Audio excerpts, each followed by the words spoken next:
Prolongación Altagracia, la tierra de oportunidades. Exaltamos su nombre en esta hora. Aleluya, establece tu orden en nuestras vidas, en nuestra casa y en nuestra familia, para poderte adorar con libertad. Aleluya, aleluya, aleluya. Qué bueno es adorar al Señor. Aleluya.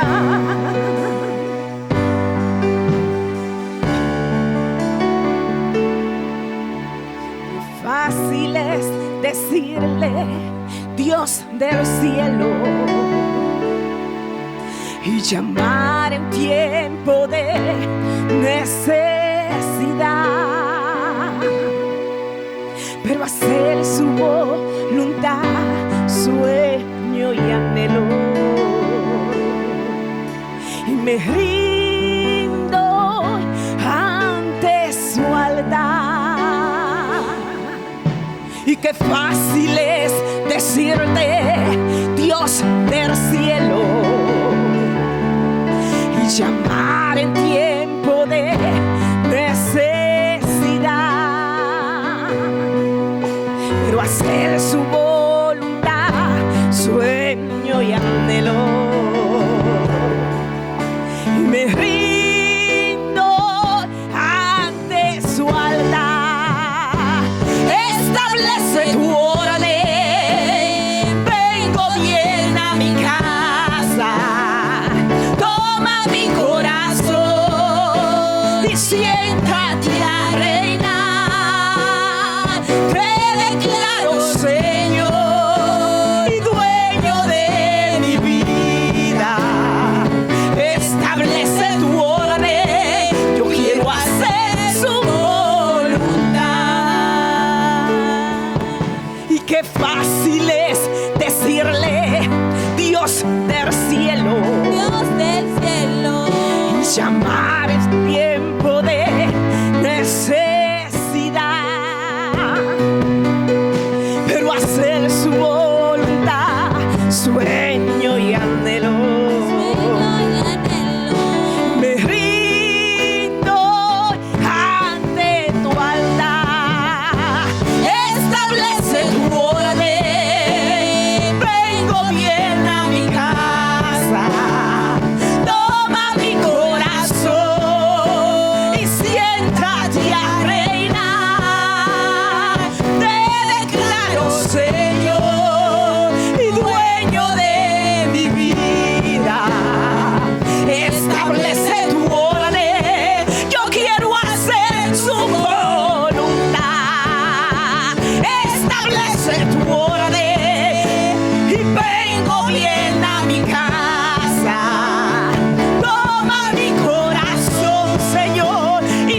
vida no será igual. Aleluya, denle un aplauso al Espíritu Santo de Dios.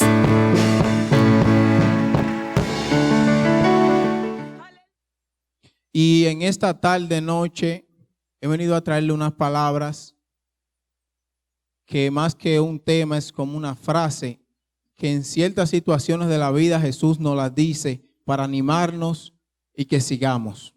Y dice: sobreviviente, ¿ya te rendiste? Sobreviviente, ¿ya te rendiste?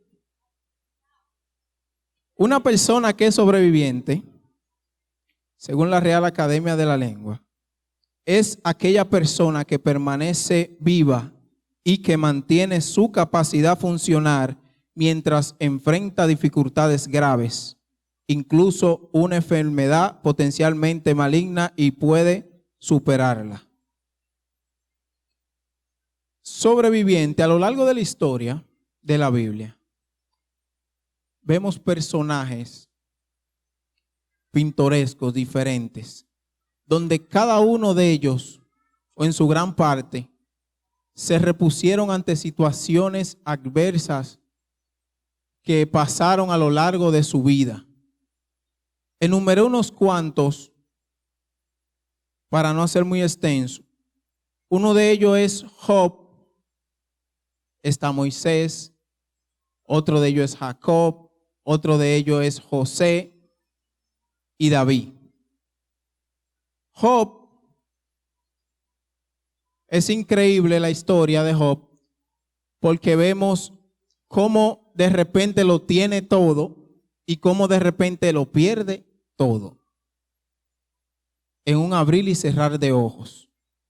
Un día normal, todo estaba bien, y de repente empezaron las calamidades, una tras otra. Se van los becerros, se van sus pertenencias, se van los hijos, todos muertos. Pero no se queda ahí, sino que vemos que traspasa esa historia. Job continúa confiando en aquel que aún él no conoce, porque Job no conocía a Dios, pero él sabía que si él lo tenía todo es porque alguien había detrás de eso. Y para no ser larga esa historia, vemos como después Dios le duplica todas sus pertenencias, le devuelve a nuevos hijos, nuevas vacas, nuevos becerros. Todo lo multiplicó al doble. Pero llegó un momento donde Job no podía más. Y ahí es donde el Señor le dice: levántate, todavía te queda algo. Si pasamos de la historia de Job a la historia de Moisés, su vida es un acontecimiento. Porque en ese entonces estaban matando a los niños que nacieran.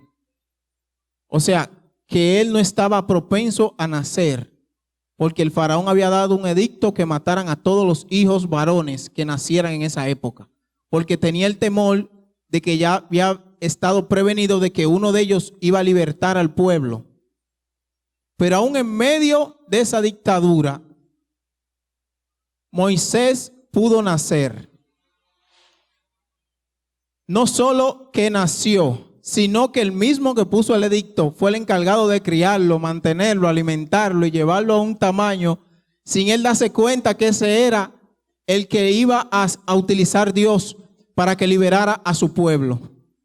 Pasados los años, Moisés logró a través de Dios lo que había sido dictado al faraón, que fue liberar a su pueblo de manos de él. Pero si pasamos de la historia de Moisés a la historia de Jacob, Jacob es un personaje interesante, porque Jacob es, yo le digo, un oportunista. Jacob aprovechó la oportunidad de descuido de su hermano Esaú. Esaú era mayor que él, y en la antigüedad los mayores, el padre, antes de morir o cuando estaba ya viejo, le daba la bendición porque era el primogénito. Jacob aprovechó que su hermano tenía hambre, le sirvió un plato de lenteja a cambio de que le cediera su primogenitura.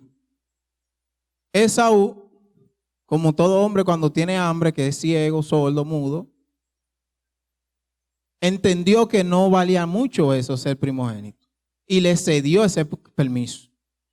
Lo que él no sabía, que esa primogenitura que estaba dando por ese plato le costaría toda una vida. Jacob aprovechó esa oportunidad y recibió él la bendición del Padre. Aunque no todo fue color de rosa, porque Jacob al recibir eso tuvo que salir huyendo porque su hermano lo quiso matar. Y en el camino que huía Jacob tuvo que pasar muchas vicisitudes, incluida enfrentarse a un ángel. Tuvo que pelear hasta con un ángel Jacob para poder obtener lo que él quiso. Hasta que Dios un día le dio la oportunidad de poder reconciliarse con su hermano y poder ser el padre de las 12 tribus que conocemos hoy en día. De Jacob pasamos a José. José fue uno de los hijos de Jacob. José era el más amado por Jacob, lo que lo llevó a entrar en conflicto con sus hermanos. Los hermanos de José, la primera instancia era matarlo, por lo que José tuvo dicha. Fue dichoso José. José era para matarlo, porque esa fue la primera opción que dieron sus hermanos. Vamos a matarlo. Se dio la situación en el que decidieron no matarlo, sino venderlo. Lo venden a José y José para en la casa de uno de los jefes de Egipto, Potifar. ¿Qué pasa? Que aún José, estando vendido y en Egipto, halló gracia delante de Dios y todo lo que José hacía era multiplicado. Potifar ve eso y lo nombra mayordomo y jefe de su casa. Luego pasa el tiempo y José cae en la cárcel injustamente. Pero en la cárcel sigue hallando gracia porque todo lo que él toca es bendecido. Es tan tal que el dueño de la cárcel lo puso a él encargado de todos los presos de la cárcel. ¿Cómo tú pasas de ser hermano vendido a luego ser mayordomo y jefe de una casa y luego entras en una cárcel y eres jefe de la cárcel? Pero dentro de la cárcel se da la situación en que dos personajes cercanos al faraón lo llevaron preso. Esos dos personajes tuvieron un sueño, el cual no sabían qué significaba. José, a través de Dios, les reveló el significado del sueño. El sueño que él revela es correcto y al que le dijeron que se volvía a restituir, lo restituyeron, que fue al copero. Y el panadero que le volaría en la cabeza, así pasó, lo ahorcaron. Pero pasa el tiempo y hay otra persona que tiene un sueño que lo atormenta, que es el faraón, donde busca a los brujos más grandes, me imagino yo, de Egipto, a los eruditos, todas esas personas que leen, y ninguno pudo interpretar lo que decía ese sueño, hasta que recordó el copero que a él, alguien en la cárcel le dijo lo que significaba el sueño y que fue real. Mandaron a llamar a José de la cárcel. José en la historia le dice lo que significa el sueño al faraón y el faraón lo pone segundo de él en Egipto. Estoy adelantando la historia porque cuando tú ves a José ya como segundo del faraón en Egipto, tú te preguntas, ¿y cómo fue que José pasó de ser vendido, donde las probabilidades de que volviera a recuperarse de ahí eran pocas, a ser segundo del rey de Egipto, en una tierra donde él era el intruso, porque él no era raíces ni sangre de egipcio? Entonces vemos cómo Dios a través de los tiempos usa diferentes mecanismos, cómo la revelación de un sueño llevó a José a ser el segundo de Egipto. Y ese sueño él no lo revela si primero no va a la cárcel. Y él no va a la cárcel si la esposa de Potifar no lo culpa. Y la esposa de Potifar no lo culpa si no haya gracia en él ante su marido Potifar. Y Potifar, no sucede nada de eso si Potifar no lo compra, porque Potifar, si ponemos a pensar, no era la única persona que compraba esclavos. Habían cientos de personas con la posibilidad de comprar a los esclavos. Y justamente cayó donde Potifar. Si saltamos de José hacia David, es uno de los personajes más tremendos de la Biblia. David, desde joven y temprana edad, ha sido un sobreviviente. Desde que empezó a pastorear ovejas, porque tenía que cuidarla de osos, de leones, y para eso hay que tener gallardía, porque un oso a nivel de tamaño, de poder, de peso, es humanamente imposible. Pero David tenía algo y que era conforme al corazón de Dios, y él oraba al Señor, donde el Señor le daba a él las instrucciones de cómo hacer lo que él iba a hacer. David pasó de ser un pastor de ovejas, luego va y se enfrenta a un gigante, vence al gigante, Goliat.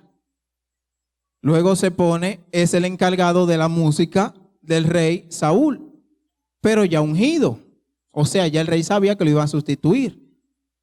Entra en conflicto con el rey Saúl, el cual lo quiere matar. Tiene que salir y huir del rey Saúl por todos lados. Es tan tal que en una ocasión tuvo que hacerse loco para poder escapar de la muerte. La Biblia narra que David huye hacia el rey de Gat. El rey se llamaba Aquís. Y buscando ayuda, porque estaba huyendo a Saúl.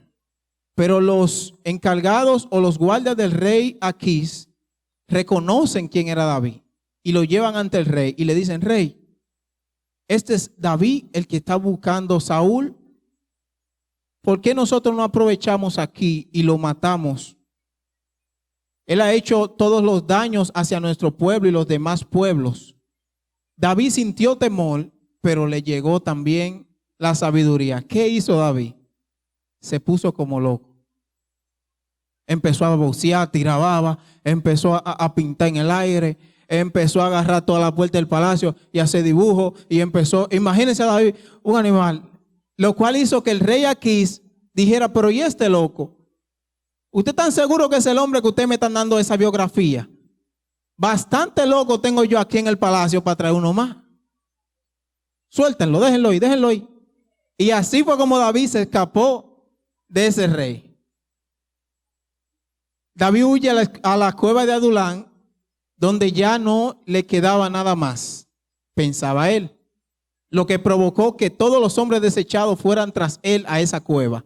Y de ahí salieron los valientes de David, los hombres que desde David el reinado era lo encargado de todas las guerras. Dicen que los hombres físicamente no se veían capaces de acabar con ejércitos, y Dios le daba la fuerza para ellos acabar con ejércitos completos. Pero David, luego de pasar todas esas vicisitudes, llegó a ser rey, como lo conocemos hoy en día. Ahora bien, luego de un resumen de cada uno de estos personajes, hay algo que todos de ellos tienen en común. Se parecen. Y es que todos estuvieron a punto de renunciar. En un punto de su historia, tuvieron todos a punto de renunciar. En una ocasión, hace unos cuantos años atrás, yo me encontraba en un play de béisbol. Un día normal, un juego normal iba a ser, como todos los sábados, a enfrentarnos a otro equipo de otra liga. Todo iba bien ese día, jugando normal, hasta que me llega a mí la maravillosa idea de robarme tercera. Estaba en segunda y me fui para tercera. Es el único robo legal que se sepa para todos. El único robo legal que se puede hacer hasta ahora es en el béisbol. No hay otra manera. Tuve la maravillosa idea de irme para Tercera al robo. ¿Qué pasa? Que en medio de cuando estoy llegando a la base, hay unas gramas donde yo me lanzo de piernas y el pie derecho de la zapatilla se queda clavado en la grama. Al quedarse clavado el pie y yo venir con ese ímpetu, mi cuerpo siguió hacia adelante y dejó el pie ahí mismo atrás, clavado, y siguió. Lo que provocó, porque yo había visto muchas series, muchas cosas de accidentes extraños, provocó que el pie con todo y el tobillo doblara hacia atrás. Literalmente, este es el pie. El pie vino y la parte del tobillo con todo y el pie volvió hacia atrás. O sea, era como una especie de patico, como que yo estuviera así, hacia atrás. Y mientras me estaba pasando eso, yo vi todo como en cámara lenta. Cómo ese pie se quedó ahí y yo venía hacia adelante y él iba así mismo virándose con el mismo ímpetu. Dos compañeros llegan a cargarme y a sentarme encima de un árbol que estaba en el suelo. El manager del equipo contrario, sin titubear, se dirigió hacia mí y me dijo: estamos bien, agarra esa guantilla y apriétala. Y yo, pero ¿cómo que estamos bien? ¿Tú no estás viendo cómo está ese pie? Todo está bien. Agarra la guantilla y apriétala. Cuando yo apreté la guantilla, él agarró el pie de nuevo y volvió y lo colocó en el sitio donde estaba.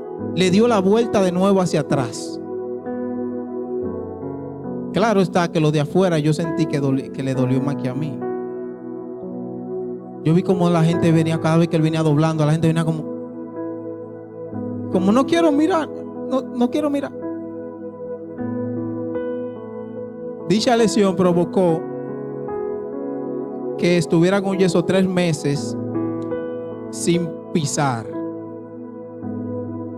porque tuvo 2 fracturas, una en el tobillo y otra en la parte baja del tobillo. Lo que el pie, aunque se enderezó, quedó como demolongado, le dicen aquí en el país, República Dominicana. Media luna, cortado de un sitio y demolongado. O sea, se tuvo que subir otra vez y ajustar. El médico dice 3 meses sin pisar. Luego de los 3 meses, yo no me acordaba ni caminar. Porque una cosa es que tú tengas un yeso y estés caminando normal, como yo, otra es que tú no puedas nunca haber bajado el pie al suelo y que te quiten eso y te digan, baja ahora. Fue tan tal que tuve que ir a terapia. Duré 6 meses caminando con muletas. Y algo muy importante que yo iba aprendiendo en el paso es que lo más difícil, más que lo físico, el trabajo fuerte está en lo mental, lo emocional. Porque aunque el doctor me dijera, ya está pegado el hueso, tú puedes caminar, yo mentalmente estaba bloqueado que no, que iba a fallar si pisaba. Por lo que cogí unas terapias y unas terapias y una terapia. Y al paso fui hasta que logré más o menos pisar con la muleta. Empecé con 2 muletas, después terminé con una y me iba con una. Incluso llegué varias veces a la iglesia así. Cuando logro caminar meramente o vagamente, yo siempre he sido, hasta donde tengo memoria, músico en la iglesia donde yo he estado. Tenía tiempo ya, pasó 1 año literalmente sin yo poder tocar ningún instrumento,